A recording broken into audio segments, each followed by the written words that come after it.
ایک بیٹھنا اور سننا, یہ 1 گھنٹہ ایسا ہے کہ سنڈے آپ دیکھیں صبح سے شام تک ایسے گھنٹے تو گزر ہی جاتے ہیں, اور ایک تھوڑی دیر کے لیے بیٹھیں. تو یہ ہماری کیا ہے, ایک آپس میں ایک دوست اور رشتہ دار کی ایک صحبت ہے سمجھی.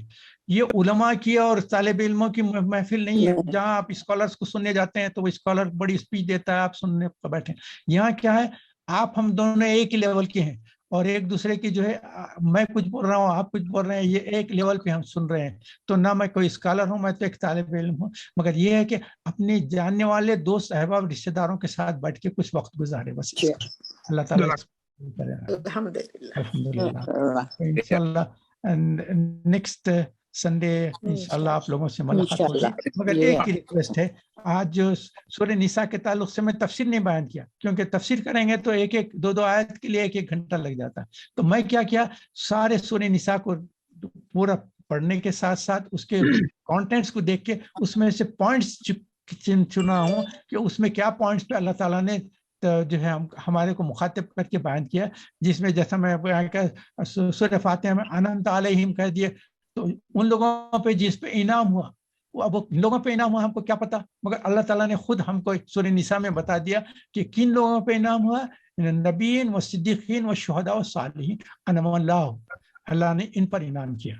تو یہ تفصیلات آ گئے, تو میں اسی لیے پوائنٹس کو مینشن کر دیا. شرک کے تعلق سے کہا, نکاح کے تعلق سے آیا کہ محرم کون ہے کون نامحرم ہے, نکاح کیسا ہے, طلاق کے تعلق سے ہو گیا, وراثت کی تفصیل بتا دیا, خسر صلات کے تعلق سے بیان کر دیا, تیمم کے تعلق سے امانت ہے, اور جو اللہ تعالیٰ نے آیت نمبر 65 میں دیکھیے کتنی محبت ہے, جو اللہ تعالیٰ قسم کھا رہے ہیں کہ اے محمد صلی اللہ علیہ وسلم تمہارے رب کی قسم, اللہ تعالیٰ قسم کھا رہے ہیں اور حضور کو کہہ رہے ہیں کہ نہیں میری اپنی قسم نہیں ہے, تمہارے رب کی قسم کو حضور کو انوالو کر دیا. تو یہ محبت ہے اللہ تعالیٰ کی. اور جو ہے گواہی کے تعلق سے, امانت کے تعلق سے, کیا عیسیٰ علیہ السلام کے تعلق سے اگر ہو تو کبھی ایک ہم ایک سیشن ایسا کریں گے صرف عیسیٰ علیہ السلام کے تعلق سے, کیونکہ قیامت کے آثار میں سے ہے. کیونکہ عیسیٰ علیہ السلام آئیں گے تو قیامت کی کیا, اب اس وقت یاجوج ماجوج کون ہے پتہ نہیں, لوگ بولتے ہیں کہ نہیں وہ یاجوج ماجوج چھپے ہوئے قیامت کے قریب نکلیں گے. ایسا کیسا نکلیں گے؟ یاجوج ماجوج موجود ہیں, اس وقت موجود ہیں, مگر ان کے تعلق سے آپ کو تفصیل سے بیان کرنا ہے. میں انشاءاللہ کبھی موقع ہو تو تفصیل سے بیان کروں گا انشاءاللہ. جزاک اللہ. تو میں اینڈ کرتا ہوں. سبحانک اللہم و بحمدک نشہد لا الہ الا انت نستغفرک و نتوب الیک. یہ دعا بھی پڑھنا ضروری ہے جب بھی آپ کوئی محفل میں ہیں, کسی لوگوں کے ساتھ بیٹھے ہیں, بات چیت کر رہے ہیں, اس کے اختتام پہ ایک ہے سبحانک اللہم و بحمدک نشہد لا الہ الا انت نستغفرک و نتوب الیک. اگر کہہ دیں گے تو اس محفل میں جو کچھ بھی ہم سے خطا گناہ غلطی ہوگی اللہ تعالیٰ اس کو معاف فرما دے. یہ حدیث ہے.